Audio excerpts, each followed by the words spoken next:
to you at Christmas. A very special edition filled with festive fibs. On David Mitchell's team tonight, a comedian whose previous jobs include playing the organ at a crematorium. He's the man who puts the fun into funeral. It's Bill Bailey. And an award-winning comedian, actress, and the writer and star of Gavin and Stacey. Or, as I prefer to call it, Gavin and Stacey and Bryn. It's Ruth Jones! And on Lee Mack's team tonight, a comedy legend who's won a BAFTA, several comedy awards, written 5 books, and written and starred in a hit sitcom. But to me, she'll always be the judge from Splash. It's Splash Judge Jo Brand! And the fastest dame in the world. Not much of a claim when the competition consists of Maggie Smith, Judi Dench and Christopher Biggins. It's Olympic gold medalist Dame Kelly Holmes. And so we begin, as always, with round 1, Home Truths, where our panellists each read out a statement from the card in front of them. To make things harder, they've never seen the card before. They've got no idea what they'll be faced with. And it's up to the opposing team to sort the fact from the fiction. And Jo, you're first up tonight. Last year, I ate my Christmas dinner in the bath. David's team. But why? Because we had quite a lot of family round, and I just wanted to be on my own because I was in a really bad... No, was it on a plate? That's a horrible image, isn't it? It was on a plate. Hold on. So I'm just going to picture the scene, right? You've got your Christmas dinner on the plate, and you just get up to the table and you say, I'm just going off to the bath for a bit.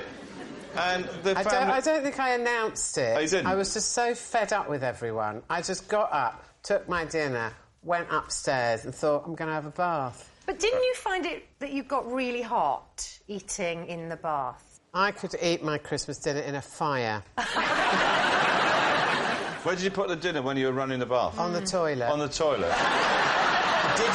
Did you allow the bath... with a lid on and a nice little tablecloth. No. Even so, I think it's a bit... Do you? It's just the associations, isn't it, of the two ends of the process. It's like saying to the food, this is where you're going to end up, mate. We both know it. You know it, I know it. You're going on an incredible journey. Yeah. Did you continue to eat your Christmas dinner while the bath was running, or did you pause in that process to sort of save it until you were nice and comfy in the bath? I had a couple of sprouts, David. Right. Did you have, like, a tray that goes over the side of the bath? Yeah. You can put the dinner on, or did you have to balance it on your knees? I had to balance it. On your knees? Not necessarily.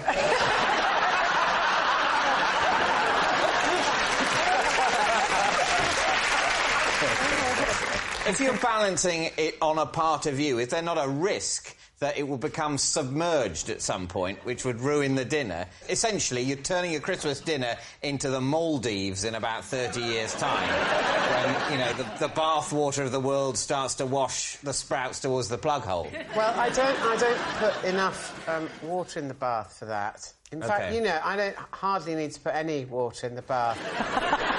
OK. What do you think, David? What do your team think? I think maybe you had a bath, but you didn't eat your Christmas dinner there. Yeah, I can believe that Jo has had baths and has eaten Christmas dinners. I don't believe she's ever combined the two processes. I think she might have done. Oh, you think she might have done? Yeah.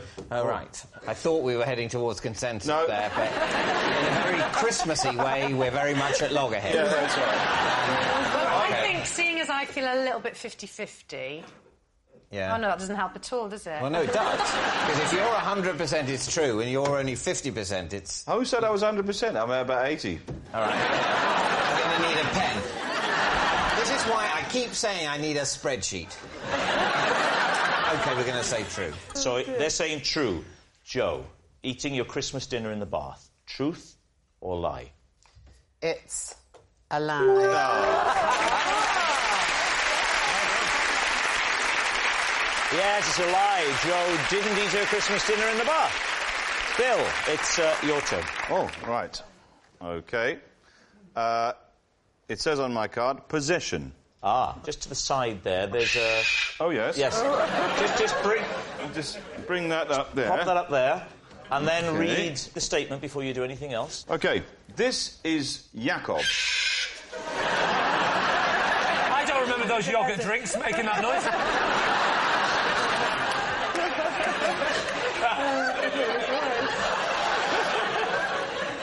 OK. Must be live yoghurt.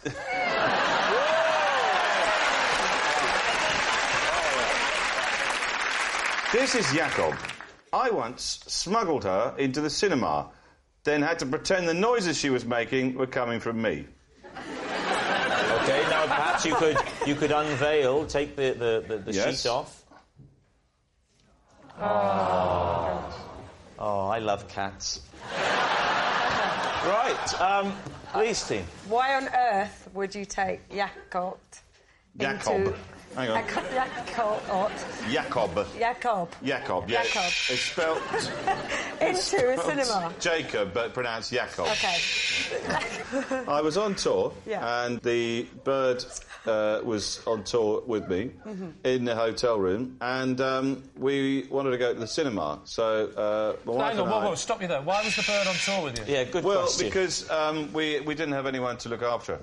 She's on tour. That's a bird with a man's name, then, is it? Oh, sorry, is it she or he, the bird? It's a she. But why is he called Jacob? Jakob. I know, but... Jakob. Well, no, there was a little bit of a... There was a bit of confusion with the... sexing. I had that with a rabbit once. Did you? Yeah. What, sex?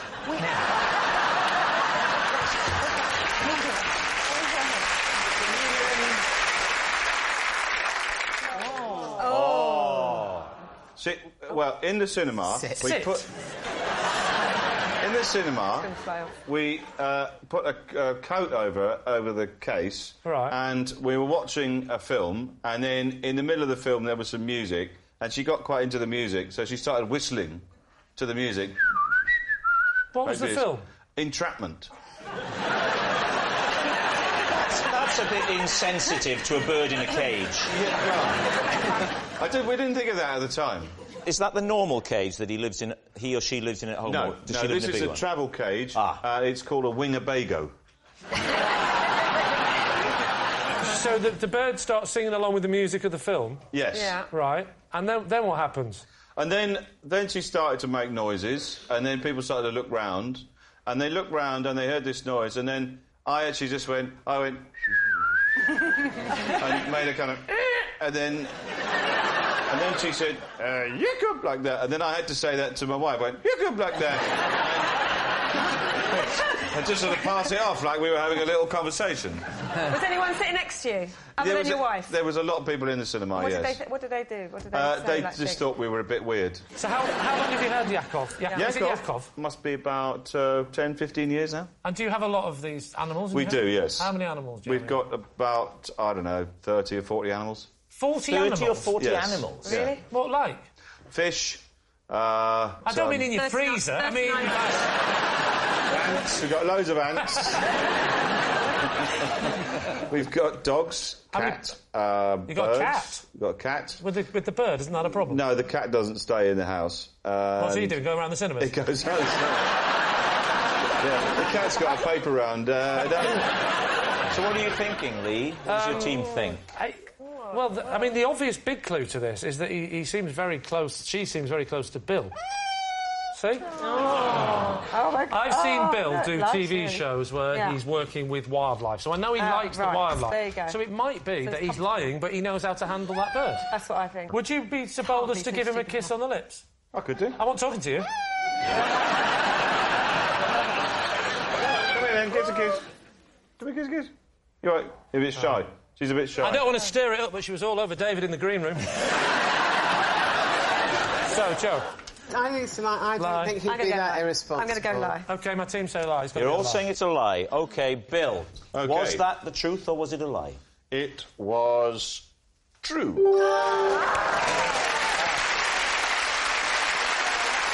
Yes, it's true.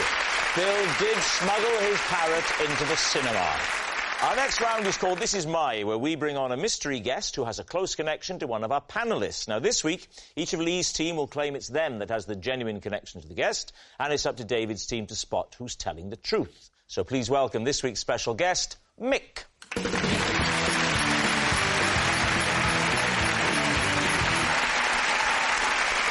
So, Kelly, what is Mick to you? Well, this is Mick, and I have a photo of him in my car to stop me getting road rage. Right. Joe, how do you know Mick? This is Mick, and when we were bell ringing together in church, he was responsible for me being hoisted 20 foot up in the air. And Lee, what's your relationship with Mick? This is Mick. His surname is Partridge, and I once had to rescue him when he was stuck up a pear tree. So, there we have it. David, where do you want to start? OK. Can you do me a favour? Can you start with these two, because I might need a while. Kelly, why have you got a photo of Mick to avoid road rage? How does that help? Mick's known me for a long, long time. So he used to have to calm me down quite a lot on the track, and then he used to come and watch some of the races, because obviously when you're a young kid, you get your family members and friends and things to come. And so, because Mick used to always make me smile when I was stressed, he gave me this one photo. And what is he doing in the photo? Smiling. Is he wearing anything, or...? Well, luckily, it's just a headshot. Do you ever get road rage, Ruth? Is that something that affects you? I do get annoyed, but I don't show any anger or rage. I tend to just smile or blow a kiss or wave at them in an annoying fashion. In an ironic man. Yeah, David, I would imagine you're an absolute brute at the wheel. I am not legally allowed to drive a car. Oh. Does that mean you drive a car illegally? No, I haven't... what's the expression? Passed your test? Yeah, that's it. Test. But have you ever had lessons? Yeah. Ineffective in terms of engendering in my brain the knowledge of how to drive. How many lessons did you have? Up to 45,000. OK. Who would you like to quiz next? So, Joe, bell ringing. Yeah. Are you a keen bell ringer? Not anymore. Were you a keen bell ringer?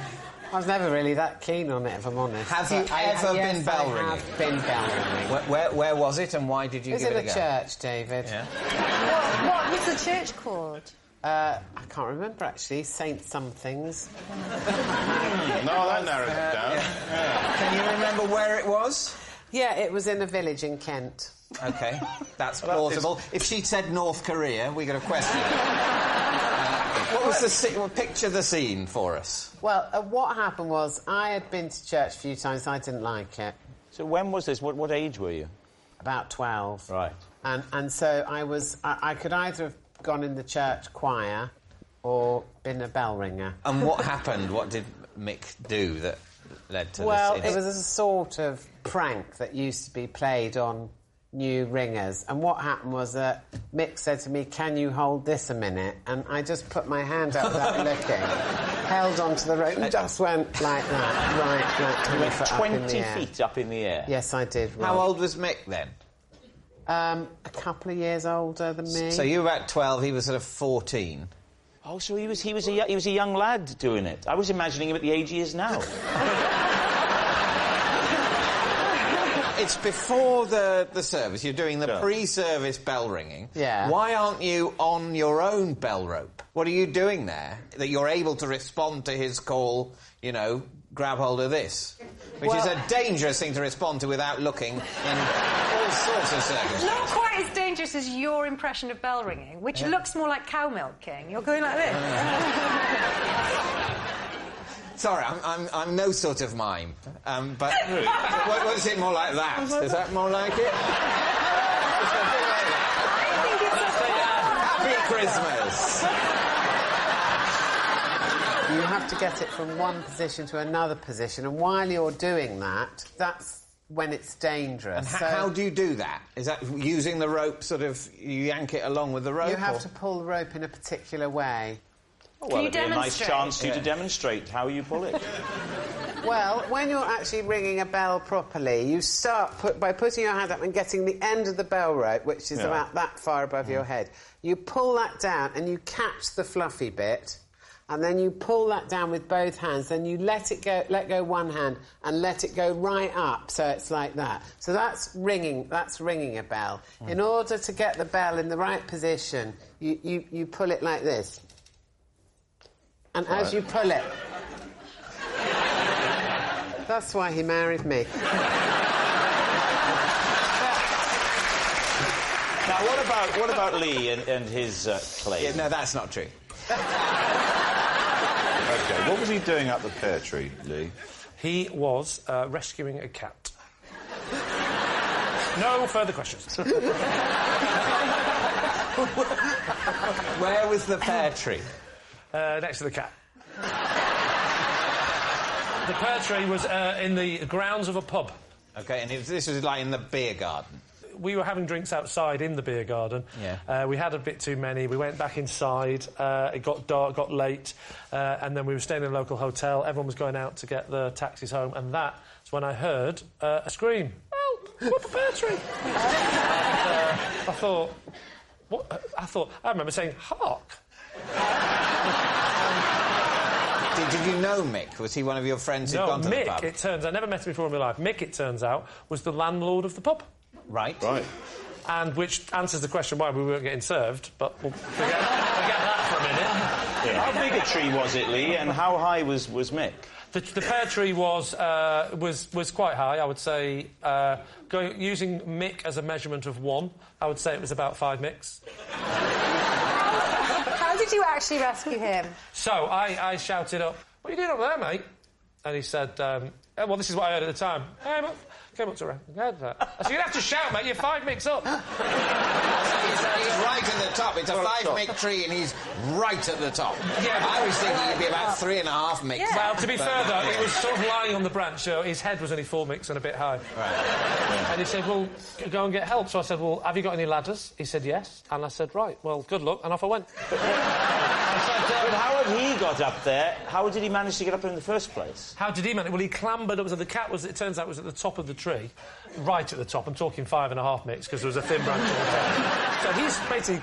A pear tree is full of... That's the word. For a very brief period of the year. Yes. Yes, Is he correct. up there at... Well, would you believe that this cat was partial to a pear? So it wouldn't have happened any other time. He says he's always like this, his country bloke. Always like this, he is. But he wouldn't go for a near pear. Not Or one of the many that drop on the floor. Not one that had fallen. David, it was the last pear. He'd eaten the others. So it wasn't full of pears. There was only one pear It was full at of the top, no. like an angel. He was full of pears when he started climbing. He'd been up there for 2.5 seasons. So off I went and got the ladder, clambered up the first bit of the ladder, and I just sort of helped Mick down onto the ladder, and we became lovers. So no questions. All right, well, we need an answer. So David's team, is Mick Kelly's calming companion, Joe's bell-ringing buddy, or Lee's partridge in a pear tree? I think it's Joe that's telling the truth. Do you know why? Because of a rope action. You think it's Joe? Yeah, and I don't know what it would take to calm you down, Dame Kelly. I don't think Mick is the answer, though. Oh. He looks calm now. You want to see him on the top of a pear tree gripping a cat. Absolutely invincible. What are you thinking, David? I think it's Joe. That's what I think. You think the bell ringing? Ruth thinks Possibly. bell ringing. Bill? Yeah, I'll go with bell The ringing. bell for Bill. Yeah. OK. Right. They all think it's Joe. Mick, would you please reveal your true identity? My name is Mick, and I was responsible for Joe being hoisted 20 feet off of the ground. Yes, Mick is Joe's bell-ringing buddy. Thank you very much, Mick. Thank you. Which brings us to our final round, quickfire lies, and we start with... It's David. Possession. There'll be a little box under your desk. Thank you. There's a card inside, David. Read the card out first, and then This when you've is done that... just a little something me and Rob got you for Christmas. And then, once you've read it out, then pop the object on the desk. OK. These are two of the best gifts I was given last Christmas. OK, and take them out and pop them on the desk.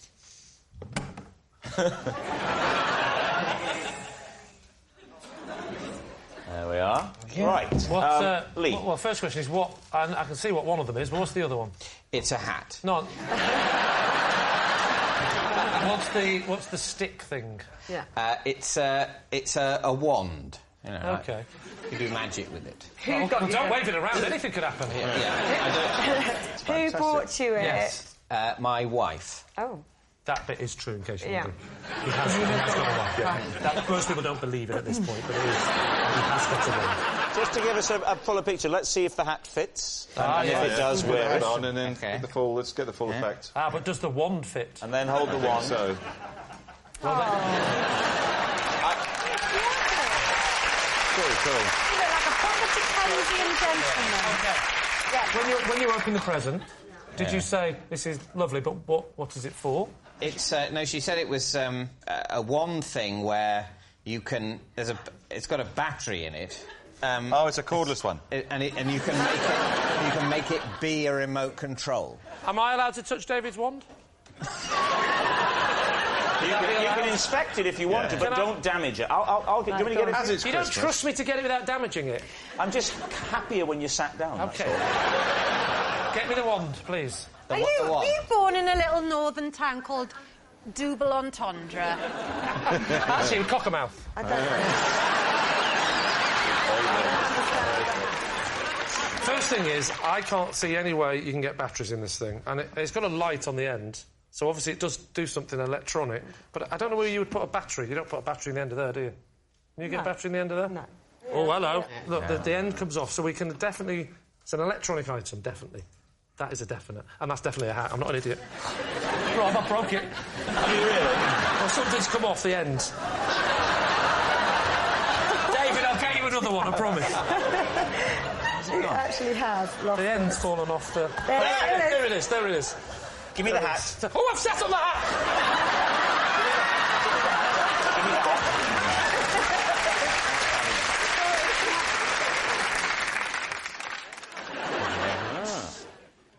Well, Would you wear that in the house, the hat, David? Would you wear it around the house? No, I wouldn't wear a hat indoors. Basically, you'd wear a hat like this when you've, you know, on the way from the cab to the scene of the murder. So what do you think, Lee? What is your team thinking on this? Well, I'm interested that Rob warns off manhandling and hurting it. Would David be that bothered? I have got history on this show. History of breaking things? He owned a pen in one episode, when it was his pen. And you broke it? Damn right. There was another episode where he was supposedly a beloved teddy bear that I didn't own, but he didn't know, and he tore its head off. So, now, David, I would like to know, was there any explanation from your wife at all? Because obviously you've picked this up, you haven't known what this is. An explanation? Yes, to why... When you're given a present, do you ask for an explanation? Let me finish, David. Was there any explanation at all as to why she married you? No, she's never explained that, but I don't want to ask too many questions. I want to a good thing. My husband bought me a dress that was 2 sizes too small once because he wanted me to lose weight so I could wear it. He did, and then when he gave it to me, he said, "Look forward to seeing you in it." So for his birthday, I bought him a coffin.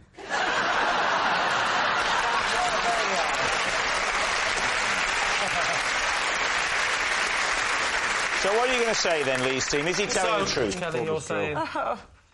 Lie. You're saying lie? I'll say lie as well. OK, I have to go in my team and say it's a lie. So the team is saying lie. David, truth or lie? It is true. Next. It's Lee. Last Christmas Eve, my wife asked me to pop out and get 4 to 5 lemons and 8 or 9 limes. Unfortunately, I misheard her and came back with 45 lemons and 89 limes. David,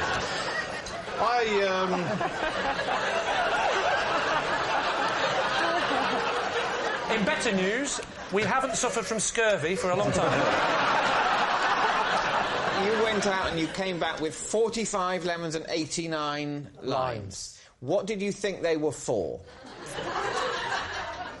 I don't ever question my wife when it comes to cooking. You just don't... With my wife, she cooks some amazingly overly citrus dishes. Always. Was she using up what you've bought? But you say it was Christmas Eve. Yes. Were you going to be entertaining guests? Well, you know, family members, yes, so I wouldn't say guests, but they had to come round. What were the lemons and limes for? Well, it turns out they were for the drinks.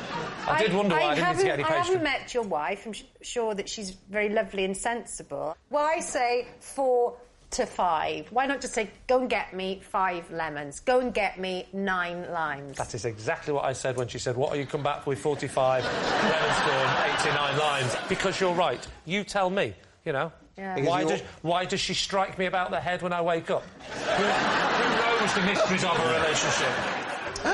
Where did you get these citrus fruits from, Lee? Was it a corner shop, a hypermarket? It was actually it was a hypermarket on the corner, so it's both. So you get back home, and there's Mrs. Mack. Yes. And what? I mean, when you put your wares on the table, how does she react? She said, what are they? I said, what do you think they are? Green ones are limes, yellow ones are lemons. She said, how many have you got? I said, I've got 45 lemons and 89 limes. She said, sorry, are you saying 4 to 5 lemons and 8 to 9 limes? I said, no, I'm saying 45 lemons and 89 limes. And she said, she went, you're an idiot. I said, what? She went, what am I supposed to do with all them? I said, you tell me. You asked me to buy you 45 lemons and 89 limes. She said, no, I did not. I said, 4 to 5 lemons and 89 limes. I said, sorry, can I just check? What are you saying? She said, I'm saying 4 to 5 lemons and 8 to 9 limes. So this is when it all became clear? Yes, she said they're for drinks. I said, I know, but your family are alcoholics. And I thought there was just loads and loads of drinks going to be happening. She went, no, I was going to make something tarty. I think you'd have laughed about it rather than had a row. Well, these things always happen in our house. I remember saying to my wife I only wanted 4 to 5 kids. And now we run an orphanage. So, what are you thinking, David? What do you think? I just don't believe that she would say, go and get 8 to 9 limes. Sorry, can I just check? You said 89 limes or 8 to 9? I can see it happening. I asked my husband once, can you get me 89 Mars bars? And he only got me 8. What are you thinking, David? Well, we're saying lie. You can say lie. OK, Lee, was it truth or was it a lie? It's a lie. A lie? Yes, a lie. Lee didn't buy 45 lemons and 89 limes. Oh, and that noise signals time is up. And I can reveal that David's team have won by 4 points to 1. But, of course, it's not just a team game. My individual liar of the week this week is Joe Brand. Yes, Joe Brand. First a BAFTA, now this. That's a downwards trajectory. Good night.